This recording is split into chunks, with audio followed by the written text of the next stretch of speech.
Hola, soy Pablo Armero y esto es la Biblia hoy. Para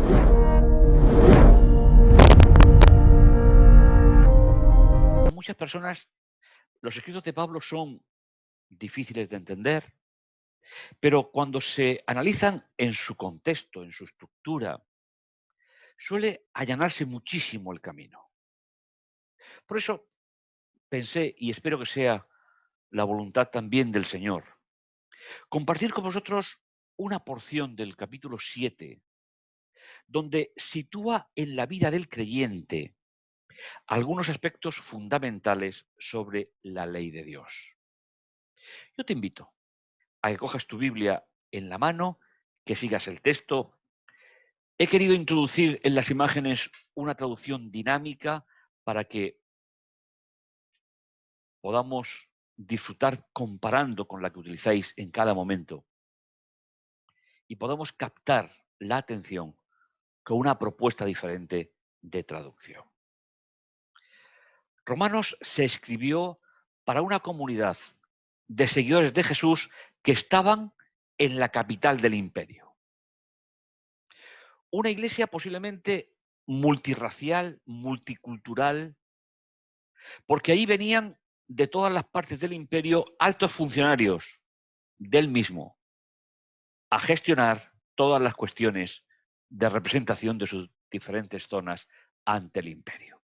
Por lo tanto, no podemos pensar en una iglesia solamente de una raza étnica o de un pensamiento nada más. Tenemos que pensar en que aquellos creyentes que componían la iglesia en Roma, al venir de diferentes partes del imperio, traían consigo diferentes aspectos de su creencia que en la vida diaria de la comunidad, en cierto modo, podrían traer algún tipo de problema y algún tipo de enfrentamiento. Por eso me gustaría leer algunos textos introductorios antes de pasar directamente a estudiar el capítulo 7. Tal vez la tesis fundamental del libro sea: estoy en deuda, dice el apóstol San Pablo, con griegos y extranjeros, con instruidos e ignorantes. De ahí mi afán, mi necesidad por exponer la buena noticia, la buena nueva, también a vosotros los de Roma. ¿Y cuál es la hipótesis que el apóstol Pablo quiere presentarnos? Versículo 16 y 17 del primer capítulo. Porque yo no me acobardo de anunciar la buena noticia para salvar a todo el que cree. Primero al judío, pero también al griego. Pues por su medio se está revelando la amnistía, la justificación que Dios concede únicamente y exclusivamente por la fe, como dice la Escritura: el que se rehabilita por la fe vivirá. Este texto nos hace pensar, tal vez, en algunos de los problemas que podían haber en aquella comunidad. Diferentes concepciones, diferentes nacionalidades, diferentes modos de cultura, de vivencia, de idiomas. Por eso el apóstol sitúa en el primer punto fundamental del escrito: el que se rehabilita, el que es justificado por la fe, vivirá. Me gusta mucho la palabra rehabilitar, porque el ser humano, como principio bíblico, no puede ir a peor. El ser humano solamente puede ir a mejor a través de la fe. Y esa fe, que es una relación personal con Cristo y en Cristo, es lo que nos abre la puerta a la eternidad. Algún texto más como introducción para que podamos, pues, llegar al capítulo 7 con una cierta garantía. El apóstol Pablo nos dice, como sabemos, frente a la justificación por la fe, la rehabilitación por la fe, siempre que la ley habla, interpela, llega a la conciencia del ser humano, se dirige a los que están bajo ella, a los que son sus súbditos. Con esto se le tapa la boca a todos y el mundo entero queda convicto ante Dios. ¿Quiénes somos los súbditos de la ley? Todos los seres humanos, sin Cristo y sin la fe en Él. Cuando nacemos, y eso sí que lo heredamos de Adán y Eva, aunque no heredamos su pecado, heredamos el fallecimiento. Sin Jesús, nadie se levantaría jamás de una tumba, ni tan siquiera un niño que fallezca con pocos días o pocos meses. Por eso todo el mundo quedamos reflejados ante Dios por medio de la acción pedagógica de la ley. Porque nadie podrá justificarse ante Él aduciendo que ha observado la ley. Pues la función de ella, de la ley, es dar conciencia del pecado. ¿Sabéis? Esta idea me parece espectacular y muy propia de Pablo. Porque Pablo había vivido en una etapa anterior de su vida, sujeto a todos los preceptos de la ley, los bíblicos y los de la tradición de los padres. Y él pensó durante muchos años de su vida que la forma de agradar a Dios era un cumplimiento impecable de la ley. Sin embargo, el texto nos ha dicho que la función de la ley, que jamás se podrá cambiar, que jamás se podrá disminuir o anular, es dar conciencia del pecado o hacernos conciencia de él. El texto que vamos a profundizar en este día se encuentra en Romanos capítulo 7 del 1 al 6, donde el apóstol nos dice cuál es la fórmula para quedar libres no de la ley, eso es imposible, las consecuencias de la ley. Fijaos, antes de entrar al primer versículo, me gustaría leer los dos que enmarcan el texto que vamos a meditar en este momento. El último versículo del capítulo 6 dice, porque la paga del pecado es la muerte. Es decir, nacer en este mundo y cometer pecado nos lleva a no resucitar el día que pasemos al descanso. Porque la paga del pecado es la muerte, pero el regalo de Dios es vida eterna en Cristo Señor nuestro. Esta es la doble situación del ser humano. Tal vez en la comunidad de Roma había personas que estaban más dadas hacia la ley, personas más dadas hacia la gracia. Por lo tanto, el apóstol Pablo nos va a decir que en su mentalidad como hebreo, como semita, la ley y la gracia son exactamente la misma acción, son exactamente el mismo concepto. Solo que tienen funciones diferentes. La ley nos muestra el pecado y la gracia nos evita las consecuencias del pecado. Y también el versículo siguiente, para que podamos entender los versículos del 1 al 6 del capítulo 7, dice: ¿qué diremos entonces? ¿La ley es pecado? De ninguna manera. Más bien no conocí el pecado, sino por medio de la ley. Y ciertamente no habría conocido la codicia si la ley no dijera: no codiciarás. Ahora estamos en disposición, sabiendo que la ley no se puede quitar, que la gracia está relacionada íntimamente con la ley a través de Cristo, y ahora nos va a presentar en estos versículos, pues, una de las muchas ideas que tiene el libro.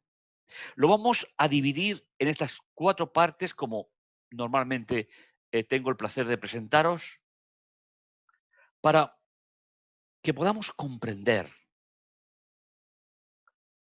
que el regalo de Dios viene después, que la ley me haya mostrado dónde me he equivocado y yo vaya por la fe a establecer de nuevo una relación personal con el autor y consumador de la ley, que es Cristo Jesús. La primera parte dice: ¿acaso ignoramos, hermanos? Y hablo a los que están relacionados con la ley, a los que conocen la ley, que la ley obliga al individuo mientras vive solamente. Y para explicar esta idea, está relacionando 2 fundamentos existenciales del ser humano. Mientras que vivimos, estamos custodiados por la ley para indicar cuándo en nuestra vida hay pecado. Al fallecer, si llega el momento, la ley deja de tener vigencia para nosotros. Y pone un ejemplo. Así, por ejemplo, y es un ejemplo, hermanos, no es un texto para hablar del matrimonio, solo de la ley del matrimonio. Así, una mujer casada está legalmente vinculada al marido mientras él vive. Pero si el marido muere, queda libre de las leyes del matrimonio. ¿Sabéis? Es una forma espectacular de explicar el versículo 1. La ley obliga al individuo mientras vive. Poniendo el caso, el ejemplo de una pareja, termina diciendo: queda libre de las leyes del matrimonio. Las 2 partes centrales nos ayudan a reforzar la idea fundamental de esta sección. Consecuencia: si al morir quedamos libres de la ley, el apóstol sigue diciendo que hay una consecuencia, que si se va con otro mientras el marido vive, es donde entra el adulterio. Muerto el marido, está libre de las leyes del matrimonio. Y si se va con otro, es decir, si contrae matrimonio con otro, no es adulterio. Consecuencia. Y ahora, pues bueno, hermanos míos, en el cuerpo del Mesías los hicieron morir a la ley. Es decir, al morir Cristo, cuando voy a Él, cuando me arrepiento, ya la ley no puede señalar el pecado.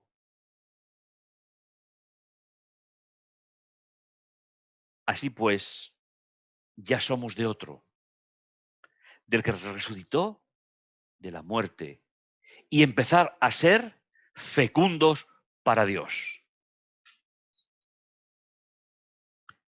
Os he dicho en muchas ocasiones que a mí me parece espectacular las reflexiones de Pablo.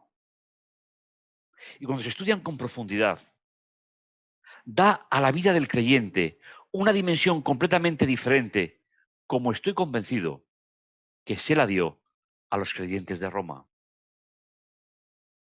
Reconciliar en la vida lo que para la mentalidad bíblica es lo mismo. La ley y la gracia nunca se pueden separar. Cuando se hace, proviene de tradiciones humanas a lo largo de los siglos. Y así llegamos a los dos últimos versículos del estudio de hoy. Cuando están sujetos a los bajos instintos, las pasiones pecaminosas que atiza la ley activan en nuestro cuerpo una fecundidad de muerte. Es decir, cuando actuamos simplemente con tendencias humanas, sin el poder transformador de Cristo en nuestra vida, la ley se pone en funcionamiento. Y la ley dice exactamente lo que hemos hecho. ¿Cómo salir de ahí? El pecado es una ruptura de relaciones. Y como hemos dicho en alguna otra ocasión, la función de la gracia es separar al creyente de su pecado. El pecado va al santuario, al lugar donde Dios lo trata. El creyente queda libre y queda rehabilitado como hijo de Dios. Ahora dice el apóstol Pablo en el versículo 6, ahora, en cambio, al morir a lo que nos tenía atrapados, es decir, a nuestra naturaleza sin Dios, sin ese agente transformador que hace de nosotros seres únicos e irrepetibles. Ahora, en cambio, al morir, al aceptar la muerte de Jesús como el Cordero de Dios que quita el pecado del mundo, quedamos libres de la ley. La ley ya no puede acusarnos hasta que volvamos a cometer de nuevo otro error en nuestra vida. Así que podemos servir en virtud de un espíritu nuevo, no en un código anticuado. Es decir, ahora estamos bajo la gracia de Dios. La ley no puede acusarme. Ahora estamos bajo la dirección de Dios. Y nuestra vida es rehabilitada para gloria y honra de nuestro Dios. Ahora, si os parece, podemos volver a leer el versículo 7 de este capítulo. ¿Qué diremos entonces? ¿La ley es pecado? De ninguna manera. Más bien, no conocí el pecado sino por medio de la ley. Y ciertamente no habría conocido la codicia si la ley no dijera: no codiciarás. La idea que me gustaría compartir contigo en este día es: cuando somos conscientes por la palabra de Dios, por las instrucciones de Dios, de que hemos cometido un error, ya que, como hemos comentado en diferentes ocasiones, el término principal en la Biblia para hablar de pecado es error en la dirección de la vida, error en el blanco. Una vez que hemos errado, volvemos a Jesús y Él reorienta nuestra vida para la eternidad. Y de nuevo, tu pecado y el mío entran en el santuario y nosotros somos rehabilitados para seguir caminando con Dios en cada día de nuestra vida. Me gustaría que te plantearas realmente que tenemos que ser rehabilitados por Dios en nuestra vida. Mis mejores deseos para todos vosotros. La salvación es un regalo. No se puede comprar. Pero se puede a través de la fe en Cristo Jesús, a través de establecer una relación personal de amistad con Él.